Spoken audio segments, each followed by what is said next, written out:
বাবা মা কাল কি হচ্ছে? তুমি কেমন আছো?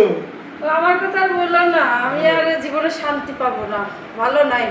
কেন, কি হইলো আবার? কি হবে না বলো তো? বসো বসো, এত দূর থেকে এসে বসো।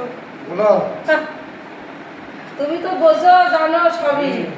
তোমার দাদা আলকাস, সে ঘুম থেকে ওঠে প্রত্যেকটা দিন, ঠাকুরপো কি পাবো এই দুঃখের কথা, ঘুম থেকে প্রতিদিন 10টার সময় আসে, সকাল 10টায় ওঠে জানো।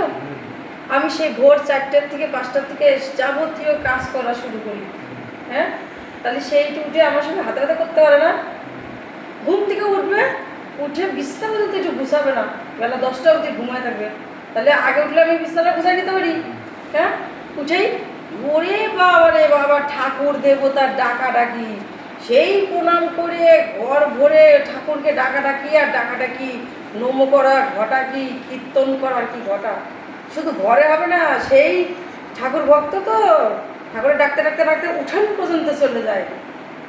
হ্যাঁ, তাকে যে দুটো কথা বলবো, তার সঙ্গে দুটো ঝগড়া করবো, তারও কোনো উপায় নাই। সে তো ঠাকুর ভক্ত, ঠাকুর ডাকতেছে, তখন যদি আমি তাকে দুটো গালাগালি দিই, সেই ঠাকুর তো আমাকেই পাপ দিবে। কেমন চালাক দেখো, কেমন শিয়ানা চালাক তোমার দাদা।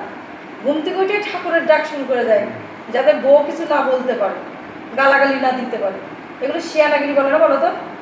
হ্যাঁ, আচ্ছা, দিনের পর দিন একটা মানুষ বিছানাতে কতক্ষণ থাকতে পারে?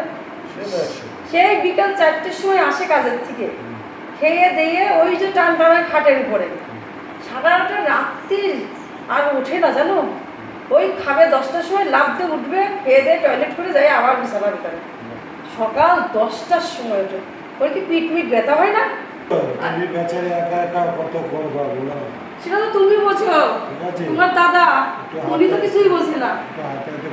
দেখো তো, দেখো আমার হাতে কত হাজা হয়ে গেছে, দেখছো? সারা দিন সকাল থেকে রাত অব্দি জল ঘাটাঘাটি। ওই যে ঠাকুর ডেকে ডেকে শুরু করলো, চা নিয়ে আসো, চা নিয়ে আসো। আমি চা আগেই করে রাখি, উঠেই তো বেড টি চাই, বেড টি। সে চা খেয়ে ধুম বলেছিল মতন 1 ঘন্টা বসে থাকবে ফ্যানের নিচের টিভি নিয়ে। আমি বলি, কি গো, যাও বাজারে যাও, এত গরম পড়েছে, সকাল সকাল রান্নাটা করি। কি বলে জানো তোমার দাদা? ও ঠাকুরপো, আমার কথা কি শুনতে পাচ্ছ? হ্যাঁ, বলছি। তোমার দাদা কখন কি বলে জানো? কি বলছে? বলে, আমি ঘুমের থেকে উঠে হয়রান হয়ে গেছি গো, আমি একটু বিশ্রাম করতে চাই। তুমি চিন্তা করো, সেই বিকাল 4টের থেকে সকাল 10টা অবধি ঘুমাই, বিছানা তার গড়াগড়ি করে, তারপরেও তার রেস্টের দরকার। সে ঘুমিয়ে বলে হয়রান হয়ে যায়। কোনোদিন শুনেছো কারণ মুখে? না না না, এই একটা কথা, এই শুনলাম। আমার জীবনটা জ্বালিয়ে পুড়িয়ে ছাড়খাড় করে দিল গো। ইস ঠাকুরপো, তোমার সঙ্গে যদি আমার আগে দেখা হইতো, তোমার সাথেই আমি বিয়ে করতাম। তোমার দাদাকে, এই ঠাকুরপো, তুমি তো বেচালার আছো, তুমি আমাকে বিয়ে করবা? সে বলতে নেই, বলতে নাই না, আমি তাহলে ওই লোকটাকে আমি ডিভোর্স দিয়ে দেবো। না না না, সে বলতে তো তার মানে তুমি আমাকে বিয়ে করবো না? সে বলতে আছে। আমি আর কার কাছে দুঃখের কথা কব ঠাকুরপো? আমার মনের দুঃখে তোমাকে এই কথাগুলো বলবো। ঠিক আছে, মনে করো না, মনে করো না যে তোমার বৌদির চরিত্র খারাপ। এই কষ্টের ঠেলায় মুক্তি করাই গেল। যাক, আইসো, একটু চাটা খাবো তো নাকি? না, এই গরমে আর চাটা খাবো, আসলাম একটু দেয়া করতে। আজ যে ভালো হয়েছে, আমার মনের কষ্ট তো কাউকে বলতে পারি না।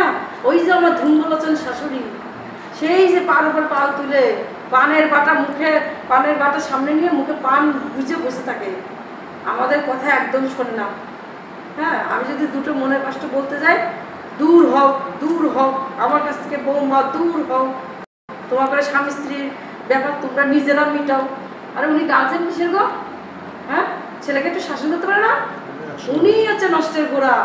উনি যদি ঠিক থাকতো, আজ ওনার ছেলে ওরকম ধুম্বলোচনের মতন শুয়ে থাকতো না সারাদিনটায়। কি কাজ করে? হ্যাঁ, কি কাজ করে?